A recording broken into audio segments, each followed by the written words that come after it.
रेसिपीमध्ये आपले सर्वांचे खूप खूप मनापासून स्वागत। आज आपण पाहणार आहोत शेवग्याची रस्सा भाजी। त्यासाठी लागणारं काय साहित्य आहे ते आपण पाहूयात। तर चला, इथे मी पाव किलो शेवगा स्वच्छ धुवून घेतलेला आहे। 1 चमचा लाल तिखट, 1 चमचा घरगुती मसाला, 1 चमचा गरम मसाला, जिरी, मोहरी, चवीनुसार मीठ, अर्धा चमचा हळद, 1 ते 1.5 चमचा पांढरे तीळ, 1 चमचा धने, अर्धी वाटी चिरलेले खोबरे, कोथिंबीर, 10-12 लसणाच्या पाकळ्या, अर्धा ते 1 इंच आलं, 2 मध्यम आकाराचे टोमॅटो, 3 मध्यम आकाराचे कांदे। आता मी इथे शेवगा स्वच्छ धुवून पुसून घेतले आहे आणि मस्त असं 3 ते 4 इंचामध्ये सर्व शेवगा कापून घेऊन त्यावरची साल काढून घेणार आहे।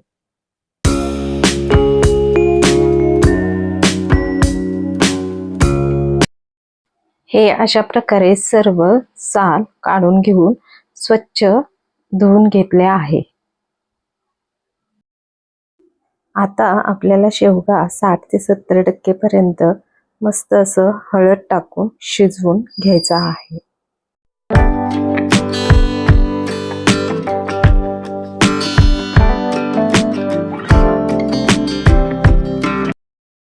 आता शेवगा शिजेपर्यंत शेवग्याच्या भाजीसाठी लागणारं वाटण तयार करून घेऊयात। आता आपण पॅन मध्ये आधी खोबरं भाजून घेऊयात। त्यामध्ये अर्धा ते 1 चमचा तेल टाकून मस्त असं व्यवस्थित भाजून घेऊयात। अशा प्रकारे खोबरं 3 ते 4 मिनिटं व्यवस्थित भाजून घ्यायचं आहे, जेणेकरून त्याचा कलर डार्क गोल्डन झाला पाहिजे। आता आपण खोबरं एका प्लेटमध्ये काढून घेऊयात। आता पॅन मध्ये आपण कांदा भाजून घेऊयात। कांदा भाजताना त्यामध्ये 1 ते 1.5 चमचा तेल टाकून मस्त असं भाजून घेऊयात। कांदा व्यवस्थित भाजून घेतल्यानंतर त्यामध्ये आता मी धने, पांढरे तीळ, लसणाच्या पाकळ्या आणि आलं टाकून 3 ते 4 मिनिटं व्यवस्थित परतवून घ्यायचा आहे।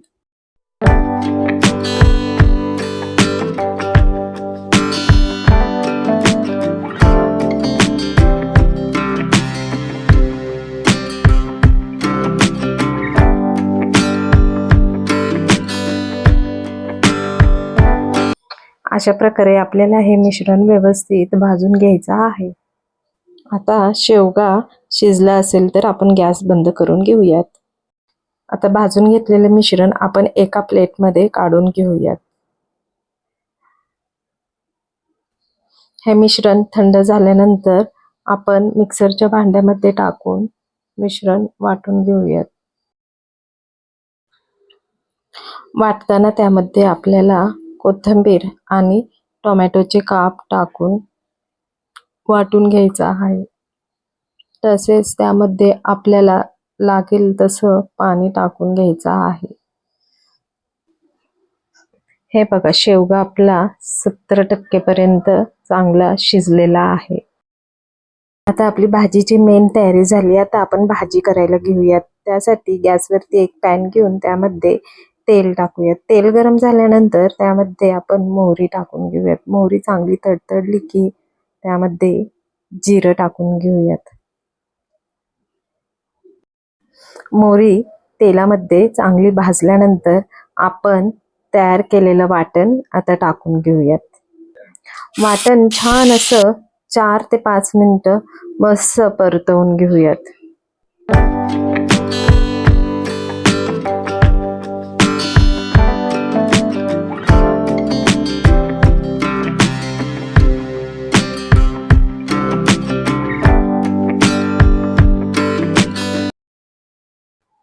बघा बरं, इथे मी किती छान असं वाटण भाजून घेतलेलं आहे। त्याचा कलर पण चेंज झालेला आहे। आता यामध्ये मी सर्व घेतलेले मसाले आणि चवीनुसार मीठ टाकून घेत आहे।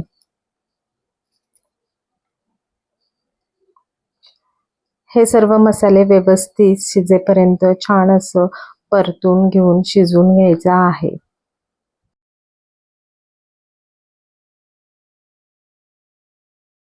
तुम्हाला देखील ही रेसिपी आवडली असेल तर तुम्ही देखील घरी नक्की ट्राय करा. तसेच संगीताज रेसिपीजला लाईक, शेअर, सबस्क्राईब करायला विसरू नका. आता मसाला अशा प्रकारे व्यवस्थित मी तेल सुटेपर्यंत भाजून घेतलेला आहे. हे बघा किती छान असं कडेला तेल सुटलेलं आहे. मसाला व्यवस्थित भाजून घेतले की भाजीला टेस्ट देखील छान येते. यामध्ये मी थोडंसं पाणी टाकून झाकण लावून पुन्हा एकदा 3 ते 4 मिनिटं व्यवस्थित मसाला शिजवून घेत आहे.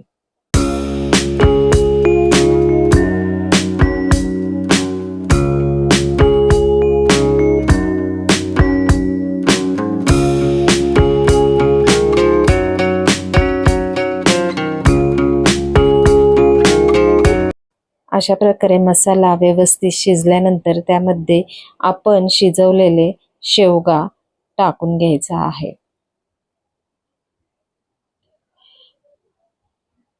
एक 2 मिनिटं परतवून झाल्यानंतर आता आपण शेवगा ज्या पाण्यात शिजवलेला आहे तेच पाणी ह्यासाठी वापरायचे.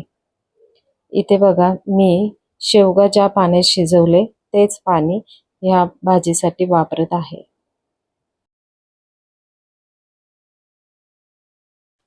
आपल्याला जेवढा रस्सा पाहिजे तेवढ्याच प्रमाणात ह्यामध्ये पाणी टाकून घ्यायचं आहे. आता मी झाकण लावून व्यवस्थित उकळी येऊस तोपर्यंत भाजी शिजवून घेणार आहे.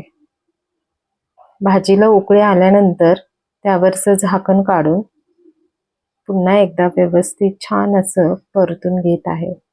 बघा ही आपली शेवगाची रस्सा भाजी तयार झाली आहे.